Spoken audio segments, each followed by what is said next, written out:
Hello! We're gonna paint some stingrays today.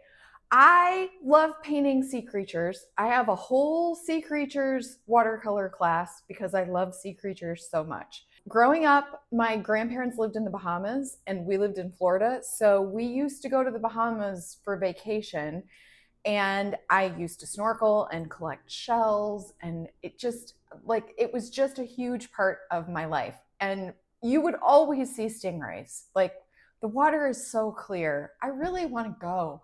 I haven't been in so long, like years and years. That is probably not in the cards for me this year, but we can paint them. We can paint stingrays, and we're going to do a sort of artistic interpretation. We're not going to make them like completely realistic or get into a lot of heavy detail. We're going to have fun with it, and we're going to kind of make it our own. Prepare yourself, because I'm going to deviate from the norm. We are not doing this in a sketchbook, and I am not using cheap paper. I'm breaking out the fancy paper for this one. I've got Arches paper. Why? I don't know if I've ever done a video where I have painted with Arches paper. The answer is every year I get the opportunity to help the Tennessee Aquarium with their fundraiser. I say every year. I've done it like 4 years. I like to kind of come up with things for them that are relevant to what they do at the aquarium that we can auction off. And I was thinking, if this turns out decent, I might give it to them to auction off this year. So I'm going to do it on good paper. You do not have to do this on good paper. You could do it in your sketchbook, in your practice book, or on regular Canson watercolor paper. But also, I do think it's a good opportunity to sort of show you, if you haven't used this kind of paper before, how it reacts. It is a little bit different. It's a little bit more textured than the paper that I normally use. So you'll get to see it, and you'll get to decide if you think it's worth the investment. I did just look this up on Amazon, and this is 12 sheets. It is $19, like $19.24. So it's kind of pricey, but it's not as crazy as I have seen it, like at Michael's. Don't buy it at Michael's, or if you do, make sure you use a coupon, because I've seen this pad for like $40 at Michael's. It is not worth that. $19 for 12 sheets. I think for things that are finished pieces, it is definitely worth that price. But you will get to see me use it, and you don't have to buy it, and then you can decide. I'm also going to use my 24 color essential palette.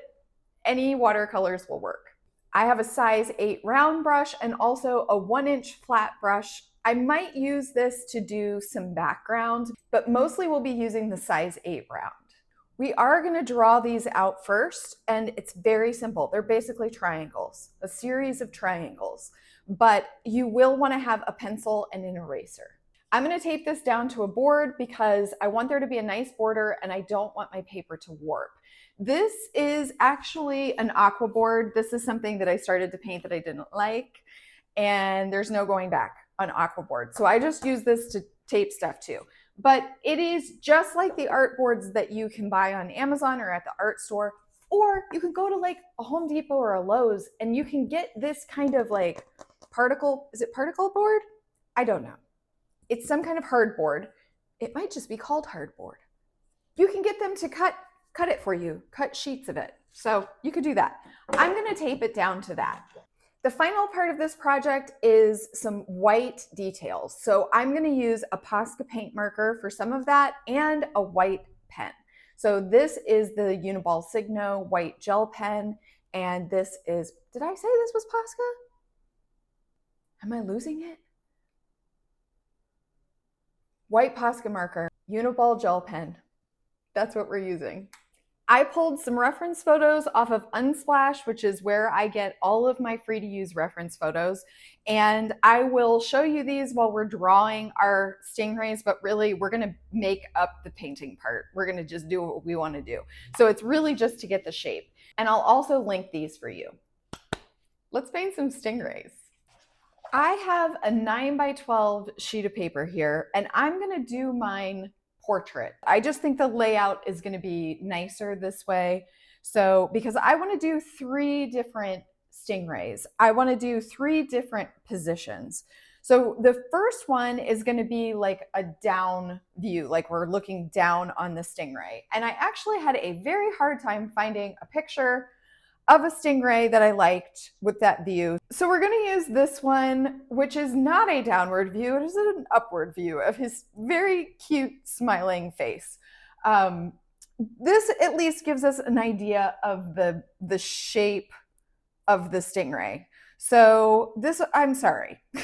I apologize in advance that this is the best I could come up with because I really wanted to do this cow-nosed ray instead of the ones that are just sort of round, like round blobby rays. I guess, are those manta rays? I can't remember what kind of rays those round ones are, but this is called a cow-nosed ray. This at least gives us an idea of what the shape looks like. So I am going to do this up in this corner, and I'm going to start with just doing sort of a triangle shape. So let's bring this up here, and then it's going to come down this way, and the tail is going to be down here. But we can see that his wings, again, I have failed to look up the names of the parts of the stingray. I'm guessing it's not wings. I'm guessing it's like fins or something. But they kind of come up this way more than like straight across. And then the edges are sort of rounded and they come in more.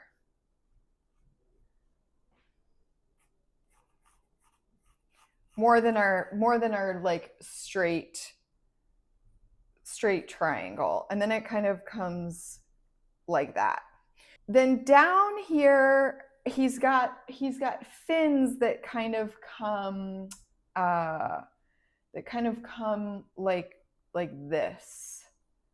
So it's almost like that's like a rectangle, and then it comes down in another triangle, and then there is the stinger.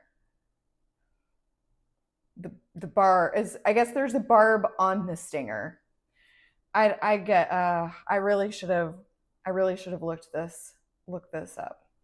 But there's that, and then his head kind of comes up. It's almost like a trapezoid. It's almost like a trapezoid shape, where it's shorter on this side. This is where the eyes would be on the sides here, and then it comes down at sort of an angle.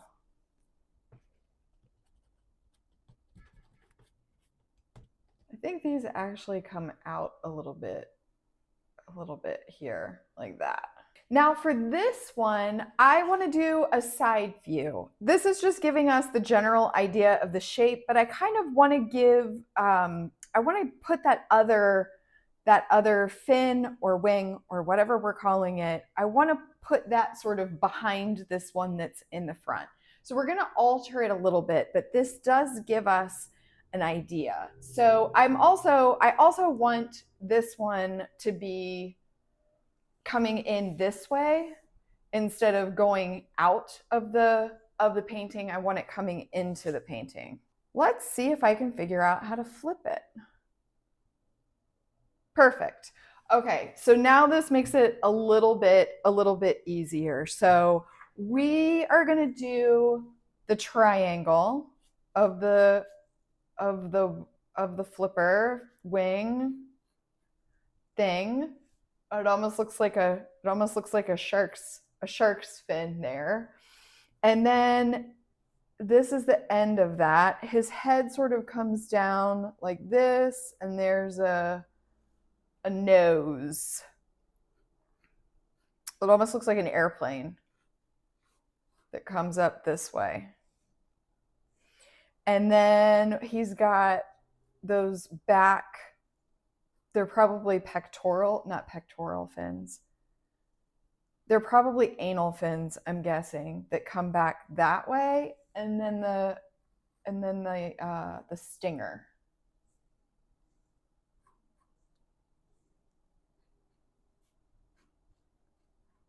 I think it's like that. That's how it looks. That's how it looks to me. And then let's just put another one right here. Let's just imagine that we can see the other side back there. And this sort of comes like that. So you can see too in this picture how their stomachs are really white. We're going to kind of use that in our interpretation of these, where we're going to make all of the underside parts lighter than the top parts. So just keep that in mind. For this guy, I want these flippers going down. So there's this one with the flippers going down. And I am going to have this guy going this way. So he's going sort of opposite this one. And that way we can make his stinger tail, his tail going this way. So again, we're going to do the triangle. That's the one side. And then that fin is kind of like this, the back fin. And then it's going to come up into his nose. It does really look like an airplane to me. It really, really does. Okay. So then this part is going to be lighter and this part is going to be more colorful. But again, I think I want to show that other side. So let's just bring it down. Let's just imagine that we can see it there. And then this is going to come like that. So they're going to cross, which I think is kind of interesting. So I'm okay with that. I think those look pretty good. Before I start painting, I am going to erase my lines a little bit just because these underneath parts are going to be pretty light.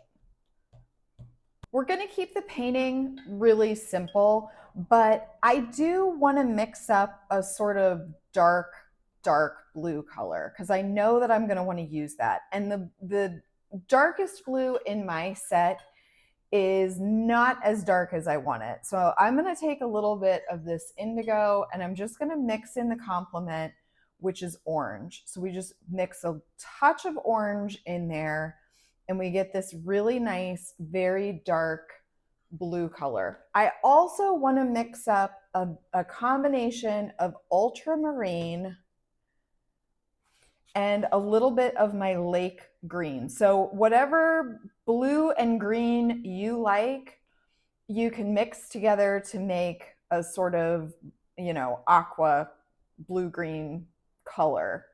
Because we're definitely gonna want that in our painting. But we're also gonna add like some purple and some pink into these guys because we are making this up. So we can do whatever we want. So I am going to use wet on wet for this. So I've got water on my brush and I'm just going to fill this in. So I'm going to start with all of the sort of top parts of the stingray. So all the parts that are like on their backs, because those are going to be the darkest areas. I want to make those really, really saturated because I'm going to make the underside, anything that's on its belly, I'm going to make those parts really light. So this guy where we're getting the top down view, we're not really getting any of that underside. It's all the back, the top down view. So we want to make this part really, really dark. I'm going to dip into that dark blue color and I'm just going to start touching it to the water. And there's no real like rhyme or reason to this, to where I'm putting it. I'm just adding color. I'm going to put a little bit of purple in here too, just to mix a little bit of purple to mix in with that blue in some spots. I'm going to do some green maybe. We're going to just make this guy super colorful.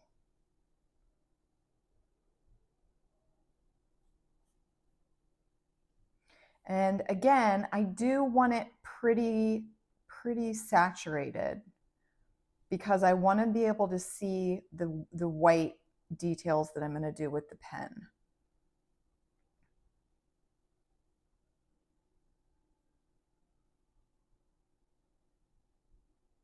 Okay, I think he looks kind of cool. I like the colors that I've got going on, and I feel like they're dark enough. Now for this one, I am only going to put my water down on this back fin and right on the top of its head.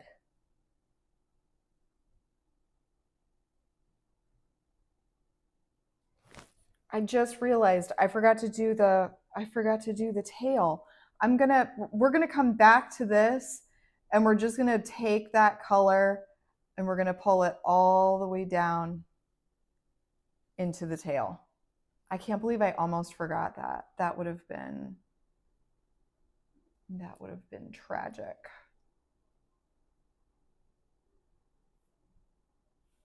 I'm just darkening it up. Okay, so now back to this guy. I'm just gonna come back to him and I'm gonna touch that water and add some color in. And again, you can decide what colors you want. I'm gonna do some blue. There's a little purple. We're gonna go, maybe we'll go back to that green. There's not a lot of space on this one, so we don't want to overwhelm it with paint. But I do want it to be nice and dark.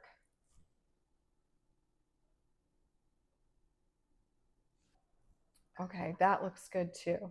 So now we've got this guy, and this guy is going to be dark all along this side and on the top of the head. So I'm just putting my water down. Oh, I forgot that. Oh my gosh, you guys. I forgot to do the tail on that one too. All right, we'll go back to that. We'll go back to the tail for in just a second. I'm going to do this one first. So this guy, we've got a couple drips of water here. This guy is going to be dark all along this side. So same thing, we're just adding in some color. I've got some different blues going on.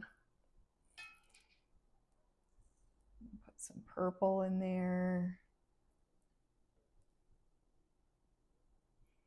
Some more blue. Let's get some green.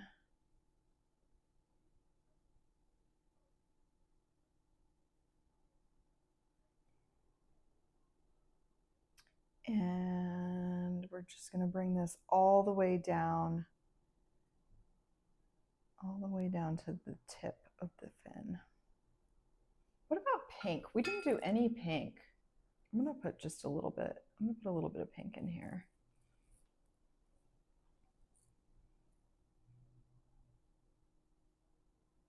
We cannot forget to do the tails on the other two. So I'm just going back to my dark blue and I'm just going to pull this all the way down into the tip of the tail. How long are their tails? Did I make this? I think I might have made this too long. I feel like this one might be.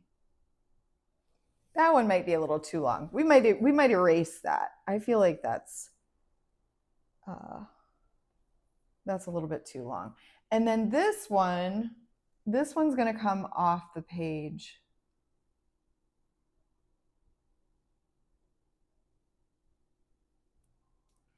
I think I'm actually going to bring this all the way up to the edge of that side there.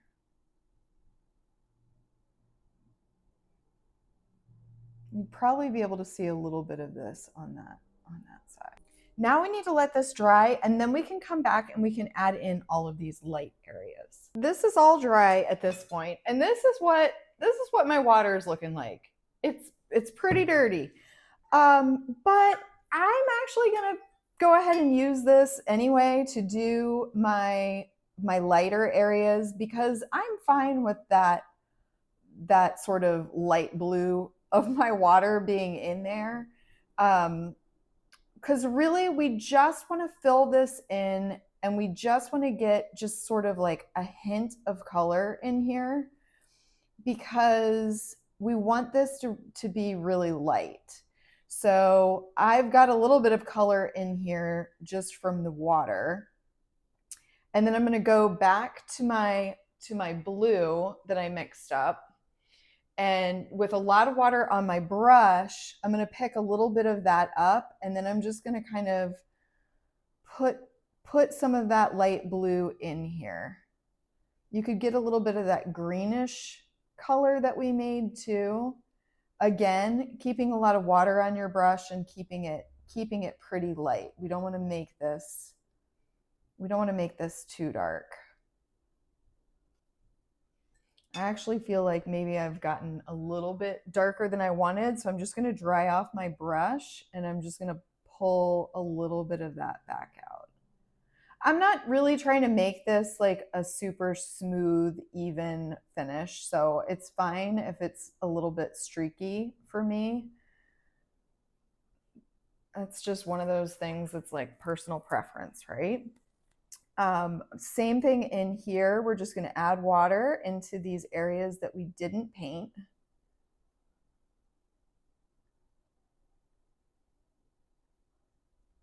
And then just add a little bit of color in here.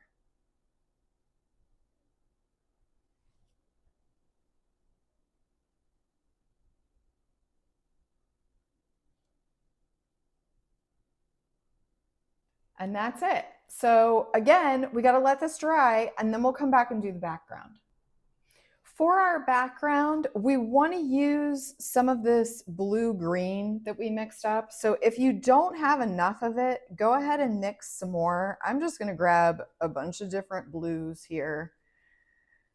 And some of my lake green, which is my like blue-green, so that I have a pretty nice puddle going on. And then I've still got some of this darker blue, which I may use that in the background too. So if you want to mix up more of that, you can do that too, which remember that was taking your indigo or whatever your darkest blue was, and then adding in a little bit of orange. And if it gets too dark, like this has gotten kind of maybe a little too gray, just add a little bit more of that blue in there. For the background, we want to work kind of quickly. So that's why I've switched to the 1-inch brush, but I want to put water down all around my stingrays, and eventually we're going to get pretty close to them. But if you want to kind of keep a distance with this big brush, if you're nervous about it, I totally get that. You can just leave some space, and then we'll get a little closer with the smaller brush. But the bigger brush is nice for getting your water down pretty fast. So I'm just kind of quickly going around them and making sure that my paper is nice and wet because I want this background to have like a really soft, watery look. And I don't want any harsh lines happening. So this is going to help us avoid those harsh lines.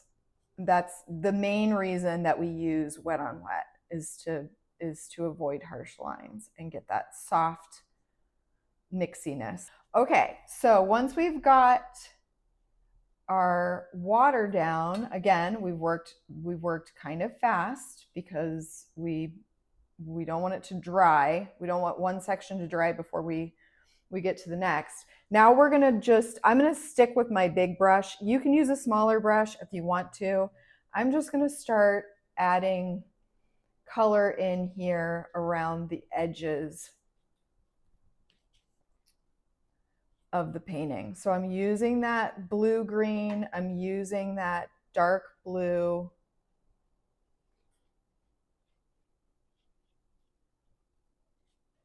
And I'm just getting some color down. My idea here, I'm dipping back into the water. My idea here is that I want to keep it darker around the edges and lighter towards the center and around the stingrays. So that's I guess a strategy for creating interest in your painting is to keep it darker around the edges. And that draws your eye into the center. So this is looking pretty good. I'm going to switch to my smaller round brush now, and I'm just going to bring this closer into the stingrays. So narrowing in so that I don't have any of that white of the paper left showing. Now it's pretty light here in the center, but even just that little bit of color, you'll be able to tell a difference. If you leave the white, you're going to notice. If you leave the white of the paper, I mean. So I'm trying to get right up next to my rays.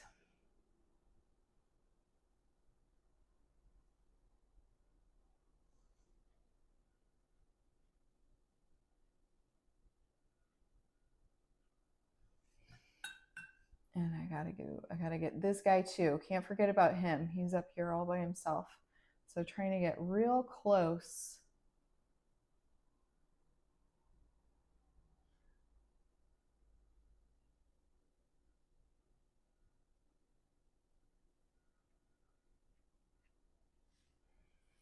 And up here as well.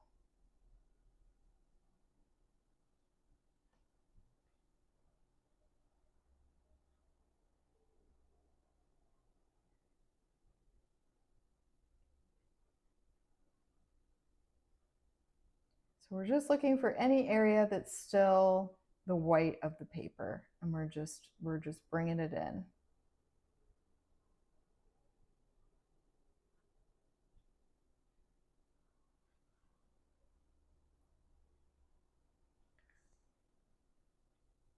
Okay, I think this looks pretty good. Here's the wild card, okay? And you guys do not have to do this if you don't want to. I'm going to add some more interest to my background by putting a little bit of plain water on my brush, and I'm going to create some blooms just by touching that water to your paper. You're going to create some blooms in that paint that are, for me, they kind of look like bubbles.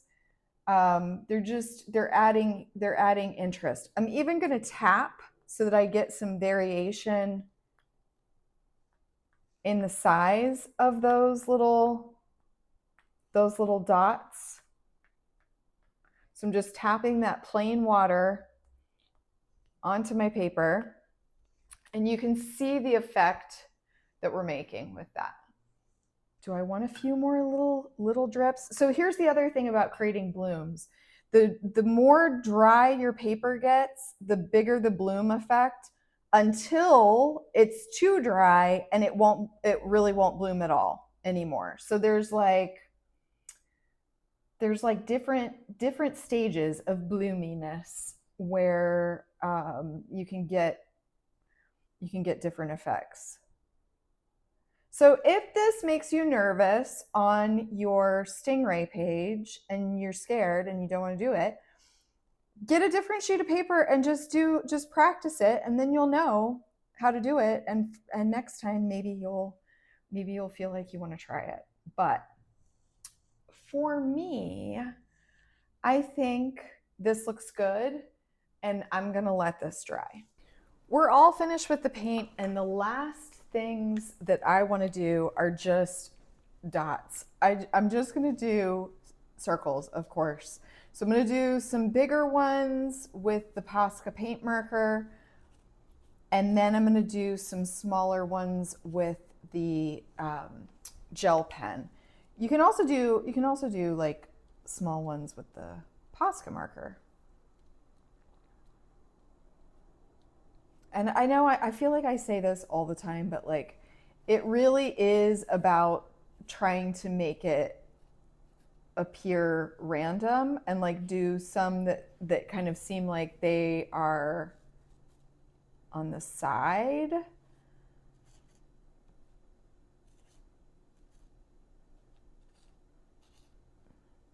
We'll do some on this guy.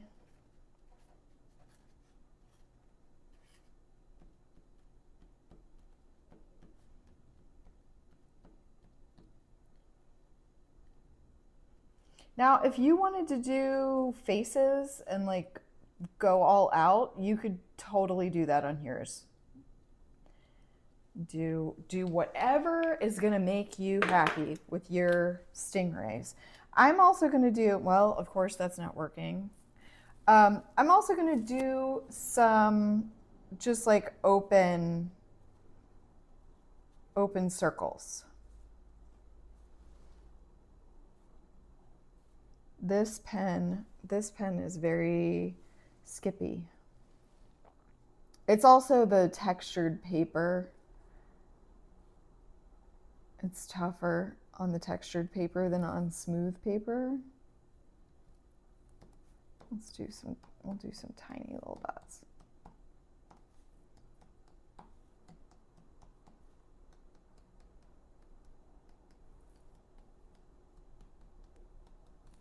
You could also do this with masking fluid. If you're into using masking fluid, you could totally do dots and designs on your Stingrays before you put the paint down.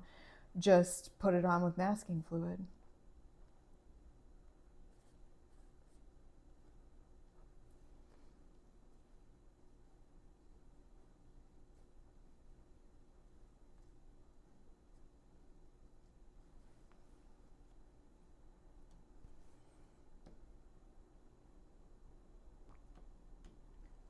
Okay, I think that's it. Remember that if your tape starts to tear your paper, just hit it with a little heat from a hairdryer or a heat tool and it should come right up. I think this is a great example of how you can put your own spin on anything. Like, they look like Stingrays, but we definitely made them our own. We did our own thing, and that's really what art is all about.